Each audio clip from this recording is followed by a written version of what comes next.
আমন্ত্রণ চ্যানেল 24 এর সকাল 9টার খবরে শুনছিলেন সংবাদ শিরোনাম। আপনাদের সাথে আছে শারমিন মাহমুদ। সবাইকে নিয়ে মানবিক ও বৈষম্যহীন দেশ গড়তে চায় বিএনপি। সরকারের 5 মাস পূর্তিতে সংবাদ সম্মেলনে কথা বলেন প্রধানমন্ত্রীর উপদেষ্টা মাহদি আমিন। অন্য এক অনুষ্ঠানে স্থানীয় সরকার মন্ত্রী মির্জা ফখরুল ইসলাম আলমগীর বলেন, চীনের সাথে সম্পর্ক দৃঢ় হলে নিরাপদ থাকবে বাংলাদেশ। 24-এর গণঅভ্যুত্থানের মধ্য দিয়ে ফের গণতন্ত্রে ফিরে বাংলাদেশ। দীর্ঘ সময় পর ব্যালটের মাধ্যমে জনপ্রতিনিধি নির্বাচনের সুযোগ পায় জনগণ। তারই ধারাবাহিকতায় 2/3 ভোট পেয়ে সরকার গঠন করে বিএনপি। সরকারের 5 মাস পূর্তিতে শনিবার তেজগাঁওয়ে সংবাদ সম্মেলনে প্রধানমন্ত্রীর উপদেষ্টা মাহদি আমিন বলেন, বাংলাদেশের স্বার্থকে প্রাধান্য দিয়ে সব দেশের সাথে আলোচনা করছে সরকার। মানবিক ও বৈষম্যহীন দেশ গড়ার দিকে গুরুত্ব দিচ্ছে বিএনপি। বহু রক্তের উপর দাঁড়িয়ে আজকে একটি গণতান্ত্রিক রাষ্ট্র ব্যবস্থায় আমরা রাষ্ট্র পরিচালনার দায়িত্ব পেয়েছি। সুতরাং শহীদদের আকাঙ্ক্ষা ছিল এবং বর্তমানে যারা আহত রয়েছে তাদের যে আর্তনাদ রয়েছে সেটিকে ধারণ করে বিএনপি ইনশাল্লাহ প্রতিটি হত্যাকারীর বিচার সুনিশ্চিত করবে। চীনের সাথে সম্পর্ক দৃঢ় হলে তা বাংলাদেশকে দেবে নিরাপত্তা। বাংলাদেশ চায়না ফ্রেন্ডশিপ অ্যাসোসিয়েশনের অনুষ্ঠানে কথা বলেন স্থানীয় সরকার মন্ত্রী মির্জা ফখরুল ইসলাম আলমগীর। জানান, বাণিজ্য যুদ্ধে ঢাকাকে পাশে চায় বেইজিং। পৃথিবীতে চীনের যে রাজনীতি, সেই রাজনীতির দিকে কিন্তু আমাদের মতো দেশগুলো যারা আমরা কম শক্তিশালী, দুর্বল, আমরা কিন্তু একটা বাধ্য হয়েই আমরা কিন্তু তাদের দিকে যাচ্ছি। ব্যবসা বাণিজ্য, আমাদের সিকিউরিটি, সব প্রশ্নে আমরা যাচ্ছি চীনের দিকে। আমরা অত্যন্ত নিরাপদ বোধ করি যখন চায়নার সঙ্গে আমাদের সম্পর্ক দৃঢ় হয়। এ সময় চীনা রাষ্ট্রদূত ইয়াওয়েন জানান, চীন বাংলাদেশ নতুন সম্পর্কে রাজনৈতিক ও কৌশলগত পর্যায়ে উন্নীত হয়েছে। বলেন, রোহিঙ্গা সংকটেও সর্বোচ্চ সহযোগিতা নিয়ে পাশে থাকবে চীন।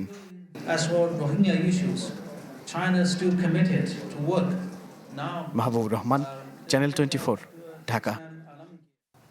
আগামী মাসে পরীক্ষামূলকভাবে চালু হবে প্রবাসী কার্ড, যাতে মিলবে 10 বিশেষ সুবিধা। এ নিয়ে বৈঠক হয়েছে প্রধানমন্ত্রীর সভাপতিত্বে। রাজধানীর তেজগাঁওয়ে প্রধানমন্ত্রীর কার্যালয়ে এই বৈঠক অনুষ্ঠিত হয়। বলা হয়, প্রবাসীদের সামাজিক মর্যাদা বৃদ্ধি, ক্ষমতায়ন, আর্থিক প্রণোদনা এবং ডুয়াল কারেন্সির মাধ্যমে ব্যাংকিং সুবিধা নিশ্চিত করাই ফ্যামিলি কার্ডের উদ্দেশ্য। এদিকে রাজধানীর অন্তত 50 পয়েন্টে অটোমেটিক ট্রাফিক লাইট সিস্টেম চালুর নির্দেশ দিয়েছেন সরকার প্রধান। তেজগাঁও কার্যালয়ে পরিবেশ দূষণ নিয়ে বৈঠকে এ নির্দেশনা দেন তিনি। রাজধানীর সড়ক থেকে ফিটনেসবিহীন, মেয়াদোত্তীর্ণ এবং পরিবেশ দূষণকারী বাস, ট্রাক ও অন্যান্য যানবাহন দ্রুত অপসারণে কার্যকর উদ্যোগ নেওয়ার নির্দেশনাও দেন তারেক রহমান। জুলাইয়ের অমর্যাদা মানবে না জামায়াতে ইসলামী। বরিশালে 11 দলীয় ঐক্যের বিভাগীয় সমাবেশে এই হুঁশিয়ারি দেন বিরোধী দলীয় নেতা ডাক্তার শফিকুর রহমান। বলেন, গণভোটের রায় না মানলে ঢাকায় সমাবেশ করা হবে। বরিশাল ঈদগাহ মাঠে 11 দলের বিভাগীয় মহাসমাবেশ। সমাবেশে এনসিপি আহ্বায়ক নাহিদ ইসলাম গণভোটের রায় বাস্তবায়ন ও দক্ষিণাঞ্চলের উন্নয়ন সহ নানা দাবি তুলে ধরেন। এ সময় তিনি বর্তমান সরকার, ছাত্রদল ও যুবদলের সমালোচনা করেন। কর্মসংস্থান নিশ্চিত হয়েছে, সাধারণ জনগণের নয়। চাঁদাবাজদের, ছাত্র দলের, যুব দলের, শ্রমিক দলের, কৃষক দলের কর্মসংস্থান নিশ্চিত হয়েছে। সাধারণ মানুষের কোনো কর্মসংস্থান নিশ্চিত হয় নাই। দুর্নীতি, চাঁদাবাজি, দখলবাজি বন্ধে সবাই এগিয়ে আসার আহ্বান করেন এলডিপির চেয়ারম্যান অলি আহমেদ। আমরা 11 দল কেন একসাথে হয়েছি? কারণ আমরা চাই এই দেশ থেকে দুর্নীতি বন্ধ হোক, চাঁদাবাজি বন্ধ হোক, মাস্তানি বন্ধ হোক, দখলবাজি বন্ধ হোক এবং মানুষ ন্যায় বিচার পাক। ডাক্তার শফিকুর রহমান বলেন, জুলাইয়ের অমর্যাদা মানবে না জামায়াত। বলেন, গণভোট ব্যর্থ হলে সরকারও ব্যর্থ হবে। গণভোট বাস্তবায়ন না হলে ঢাকায় মহাসমাবেশের জন্য নেতাকর্মীদের প্রস্তুত থাকতে বলেন। জনগণ 70 ভাগ রায় দিয়েছে, সেই একই দিনের ভোটে আপনারা সরকার বলে এখন দাবি করছেন। ওই গণভোট না থাকলে এই সরকারও মানা হবে না। ওই গণভোট যদি ব্যর্থ হয়, সরকারকেও ব্যর্থ করে দেওয়া হবে। ওই গণভোট মানতে আপনাদেরকে জনগণ বাধ্য করবে ইনশাআল্লাহ। সমাবেশে বক্তব্য রাখেন এবি পার্টির সাধারণ সম্পাদক ব্যারিস্টার আসাদুজ্জামান ফুয়াদ, লেবার পার্টির chairman doctor Mustafizur Rahman Iran সহ ১১ দলীয় নেতাকর্মীরা। কাউসার হোসেন রানা, চ্যানেল 24, বরিশাল। বিএনপির এক সময়ের রাজপথ ও সরকার সঙ্গী জামায়াত এখন সংসদের প্রধান বিরোধী দল। গেল ২ অধিবেশনে সরকার বিরোধী দলের এমপিদের আলোচনা বাদানুবাদে সংসদে ফিরেছে প্রাণ। যদিও জামায়াতের সংসদ সদস্যদের অনভিজ্ঞতা, বোঝাপড়ার ঘাটতি দেখা গেছে কখনো কখনো।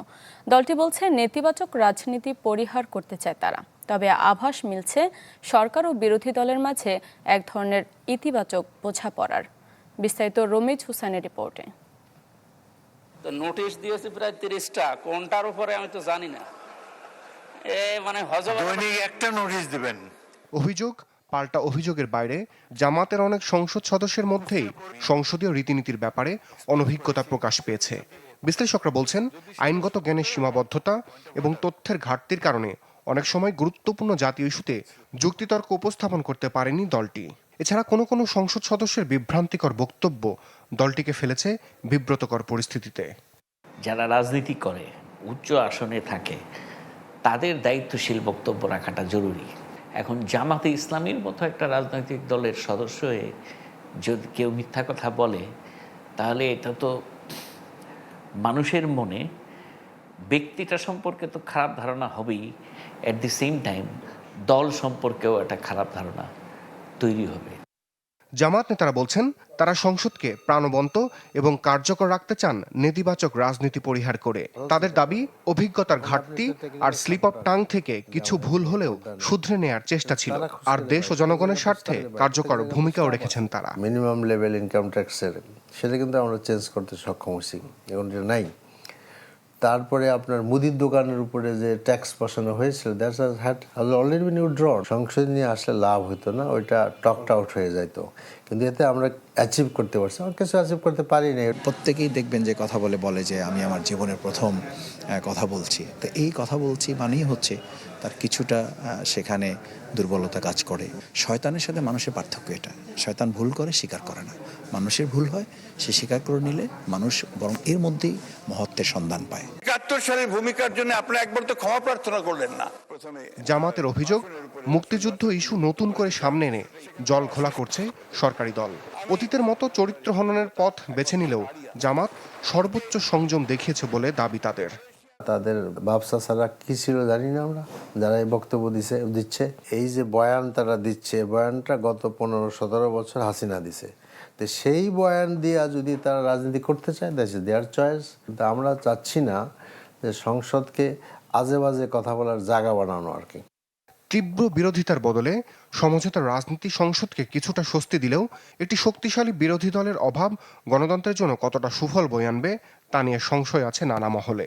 এছাড়া অনভিজ্ঞতা ঘুচিয়ে জামাত কতটা জনগণের কণ্ঠস্বর হয়ে উঠতে পারবে তার উত্তর মিলবে আগামী দিনগুলোর সংসদীয় অধিবেশনে।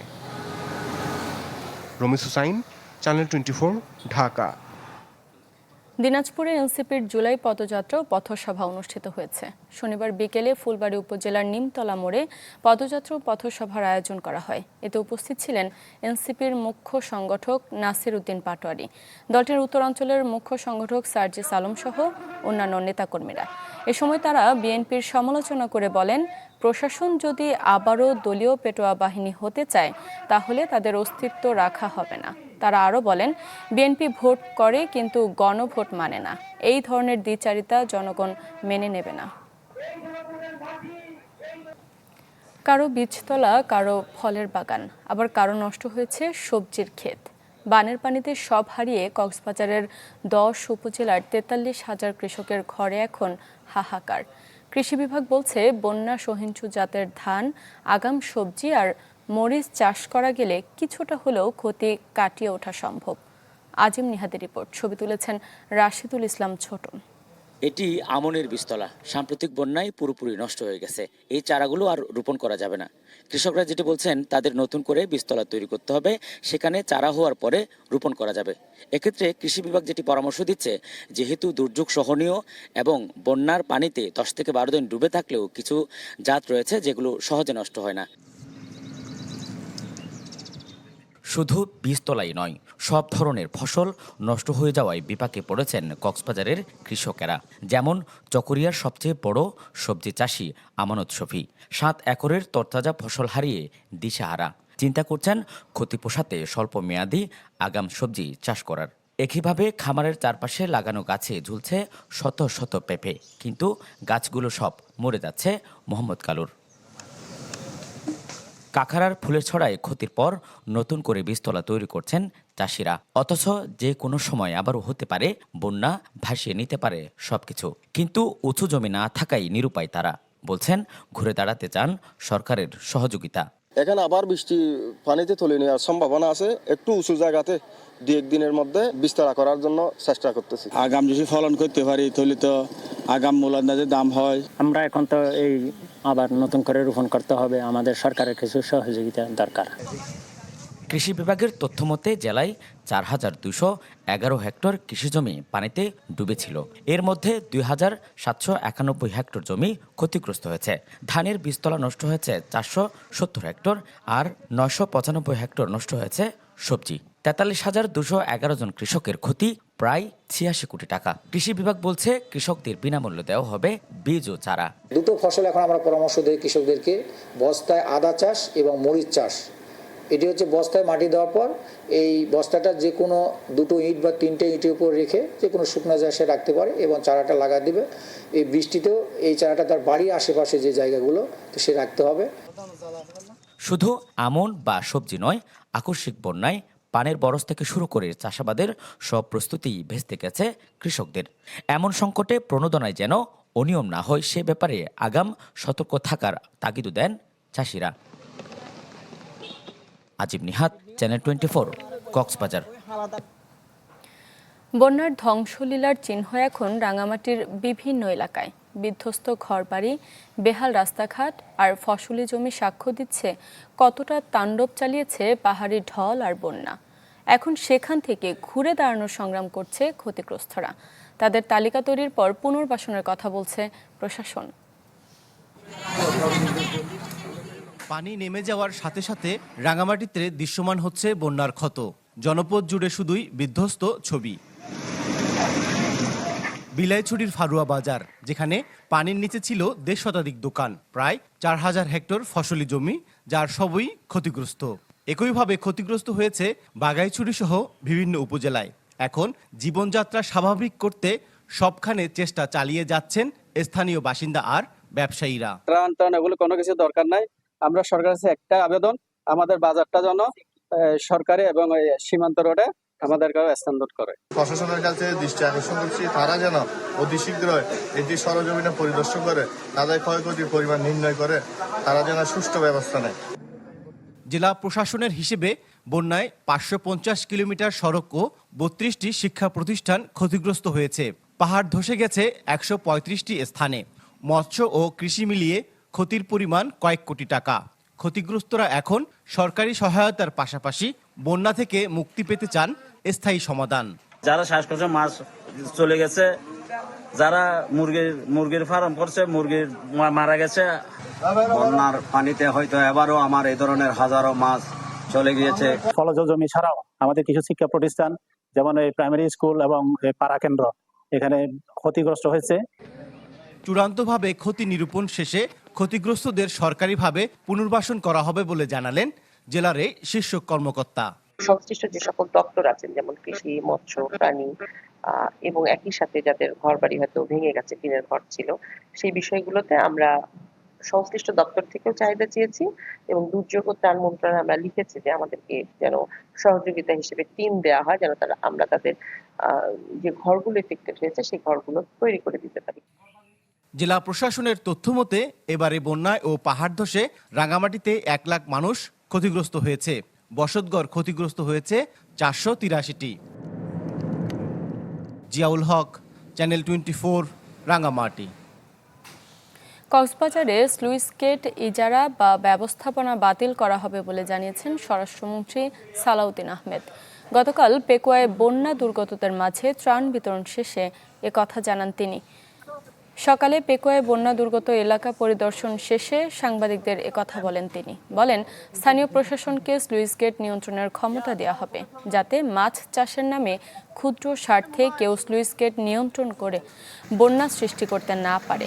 বন্যায় ক্ষতিগ্রস্ত বেড়িবাঁধ ও রাস্তাঘাট মেরামতের বিষয়েও কথা বলেন স্বরাষ্ট্রমন্ত্রী। স্থানীয় প্রশাসন প্রধান নির্বাহী কর্মকর্তার নেতৃত্বে স্থানীয় চেয়ারম্যান মেম্বাররা তারা সমন্বিতভাবে সেই স্লুইস গেট ব্যবস্থাপনা করবে, যাতে আগের যে ম্যানেজমেন্ট কমিটি বা লিজ প্রথা এগুলো যেন বন্ধ হয়। কারণ তার মাধ্যমে এই স্লুইস গেটগুলো আসলে অপব্যবহার আছে। তারা হয়তো কয়েকজন মানুষ নিজেদের ক্ষুদ্র স্বার্থে মাছ ধরার স্বার্থে ভেতরে পানি বেরোতে দেন অথবা লবণাক্ত পানি বেরোয়, এই অনাচারটা বন্ধ করার জন্য নির্দেশনা দেওয়া হয়। জোয়ারের পানিতে তলিয়ে গেছে নোয়াখালীর নিঝুম দ্বীপের নিচু এলাকা। এ নিয়ে আরো খবর জানাতে সেখান থেকে যোগ দিচ্ছেন সহকর্মী হাসিব আল আমিন। হাসিব, আমরা বেশ কয়েকদিন ধরেই নোয়াখালীতে জলাবদ্ধতার খবর শুনেছিলাম, এখন আবার জোয়ারের পানি, সব মিলিয়ে মানুষের ভোগান্তি কেমন দেখতে পাচ্ছেন? শারমিন, গত কয়েকদিনের যে টানা বৃষ্টির কারণে এবং সমুদ্রের অতি জোয়ারের কারণে যে জলাবদ্ধতা তৈরি হয়েছিল তার কিন্তু রেশ এখনো কাটেনি। গত 3 দিন কিন্তু অতিরিক্ত জোয়ার চলছে। জোয়ারের ফলে বিশেষ করে যে নোয়াখালীর দ্বীপ উপজেলা হাতিয়া এবং নিঝুম দ্বীপ যে নিম্নাঞ্চলগুলো রয়েছে এবং যেগুলো আলাদা আলাদা চর রয়েছে, চর আতাউর, চর ওসমান, দমার চর থেকে শুরু করে বেশ কিছু চর কিন্তু নিমজ্জিত হয়েছে, তলিয়ে গেছে। সেখানকার ফসলি জমি, মাছের ঘের থেকে শুরু করে প্রধান যে সড়কগুলো রয়েছে যাতায়াতের এবং যে শিক্ষার্থীরা যে স্কুলে যাবে সেগুলোও কিন্তু নিমজ্জিত হয়ে গেছে পানিতে। আমরা একজন স্থানীয় বাসিন্দার সাথে কথা বলবো, আসলে আপনাদের এই জোয়ারে কি ধরনের ক্ষতিগ্রস্ত হয়েছে? জি, আসসালামু আলাইকুম রহমতুল্লাহ বারাকাতু। আমি নিঝুমদ্বীপ 11 নং ইউনিয়ন থেকে বলছি, আমি আব্দুল মান্নান। আমরা আসলে হাতিয়ার একটা বিচ্ছিন্ন এলাকা নিঝুম থেকে বসবাস করি। আসলে আমাদের থেকে ল্যান্ডে এবং নদীমাতৃক দেশ, আমাদের যোগাযোগ ব্যবস্থা অনেক খারাপ। গত সপ্তাহে জোয়ারের কয়েকদিন এক লাগাতে কাটা জোয়ারে আমাদের রাস্তাঘাট সব নষ্ট হয়ে গেছে। মাছের ঘের এবং নদীতে যে সকল ট্রলারগুলা নদীতে যায় মাছ মারার জন্য, ওরাও মনে করেন কোনো দিকে যাইতে পারতেছে না, বরফ আনতে পারতেছে না। দেশে আমাদের নিঝুমদ্বীপ বিচ্ছিন্ন এলাকা, আমরা আমাদের যাতায়াত ব্যবস্থা হলো নদী মাতৃক, আমাদের সবকিছু বাহির থেকে আনা নেওয়া করতে হয়। কিন্তু এই জোয়ারের ইয়েতে যেমন আমরা এখন একটা প্রাইমারি স্কুলের সামনে আছে, পোলাপাইন স্কুলে আসতে পারে না এবং খাল বিল নদী নালা সব ডুবে গেছে। আমাদের যাতায়াত ব্যবস্থা অনেক খারাপ। যেমন আমাদের গত কয়েকদিন আগে আমাদের 2 নং ওয়ার্ডে একটা মা বাচ্চা প্রসব করতে যায় দুনিয়া থেকে ইন্তেকাল করিয়াছেন, কিন্তু ওনাকে যে আমরা কোথাও নিব, কোনো হাসপাতাল নিব সেই ব্যবস্থা ছিল না। কিন্তু সরকারের কাছে বারবার আমরা এগুলা নিয়ে, আমরা যারা মাছ চাষি আছি, যারা মাছ ব্যবসায়ী আছি, যারা নিঝুম দ্বীপের শাসা আছে, সবাই সরকারের কাছে সবকিছু আমরা কয়েক বছর তুলে ধরি, কিন্তু সরকারি ভাবে। জি, এখানকার মানুষজন বলছিলেন তারা প্রতি বছরই জোয়ার এবং জলোচ্ছ্বাস এলে তারা ক্ষতিগ্রস্ত হন, কিন্তু সে অনুযায়ী তারা যে সরকারের কাছে যে সুবিধা পাওয়ার কথা সেগুলো কিন্তু তারা পাচ্ছেন না। কেবল তালিকায় সীমাবদ্ধ থাকে এই ধরনের দুর্যোগের খোঁজ খবর। জি শারমিন, এই ছিল আমার কাছে সর্বশেষ। জি, ধন্যবাদ আপনাকে। দর্শক, এবার নদী ভাঙনের খবর জানাতে মানিকগঞ্জ থেকে যুক্ত হচ্ছেন আমাদের সহকর্মী ইউসুফ আলী। ইউসুফ, মানিকগঞ্জের পরিস্থিতি কেমন দেখতে পাচ্ছেন? শারমিন, নদীতে পানি বৃদ্ধি এবং যে স্রোতের কারণে নদীর যে তীরবর্তী এলাকা রয়েছে সেখানে কিন্তু ব্যাপক ভাঙন দেখা দিয়েছে। বিশেষ করে মানিকগঞ্জে পদ্মা এবং যমুনা যে বড় দুটি নদী রয়েছে, এই নদীর যে তীরবর্তী এলাকা রয়েছে, যেমন যমুনা নদী মানিকগঞ্জের দৌলতপুর, পদ্মা নদী এটি মানিকগঞ্জের হরিরামপুর এবং শিবালয় উপজেলা, সেখানে কিন্তু অবস্থান।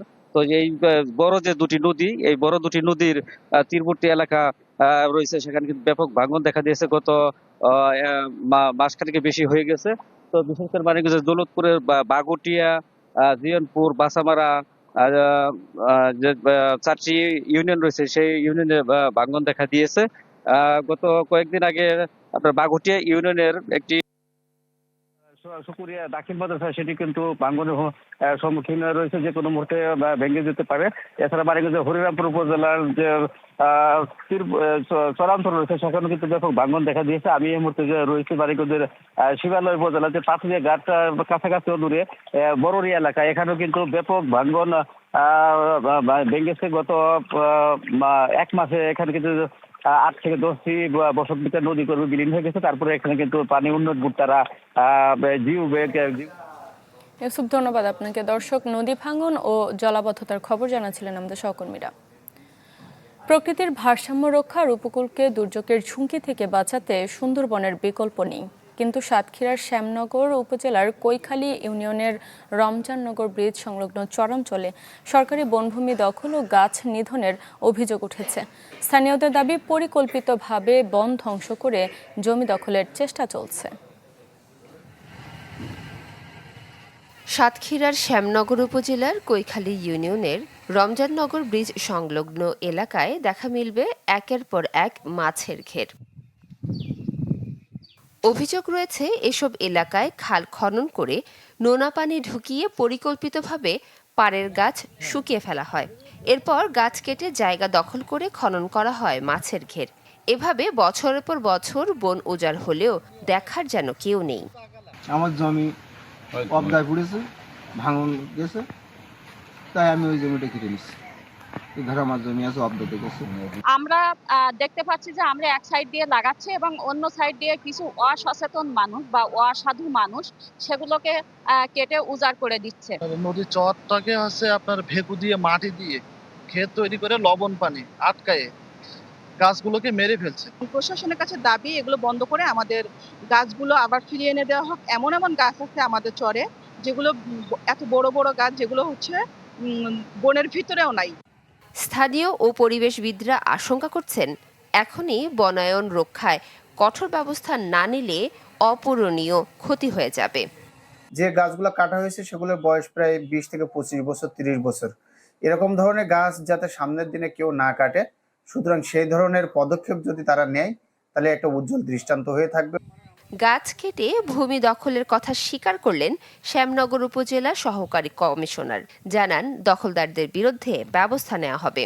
এসব ব্যক্তি এখানে ঘেরের সাথে যুক্ত, তারা এই বনকে ক্ষতিগ্রস্ত করে যারা ঘেরি করেছে, ঘের কার্যক্রমকে তারা সামনে নিয়ে গিয়েছে, তারা আসলে অন্যায় করেছে। আমরা এ বিষয়ে সংবেদনশীল। আমরা চাই না বন নষ্ট করে বা বনায়ন চর বনায়নগুলোকে ক্ষতিগ্রস্ত করে ঘের সম্প্রসারণ করা, এটা আমরা কখনোই আশা করি না। স্থানীয়দের দাবি, রমজাননগর ছাড়াও সুন্দরবন সংলগ্ন আরও কয়েকটি চরাঞ্চলে একই ধরনের দখল চেষ্টা চলছে। Desk report, channel 24। শিক্ষামন্ত্রী ডক্টর আ.ন.ম ইহসানুল হক মিলন বলেছেন, যত ট্রল বা অপবাদই দেয়া হোক না কেন, সঠিক দায়িত্ব থেকে এতটুকু বিচ্যুতি ঘটবে না। নওগাঁয় এক অনুষ্ঠানে মন্ত্রী আরও বলেন, কিছু পিএইচডিধারী উদ্দেশ্যমূলক সমালোচনা করছেন, তাদের পিএইচডিও খতিয়ে দেখা হবে। আমরা এসছি এই জাতিকে সুশিক্ষিত করার দায়িত্ব পেয়েছি।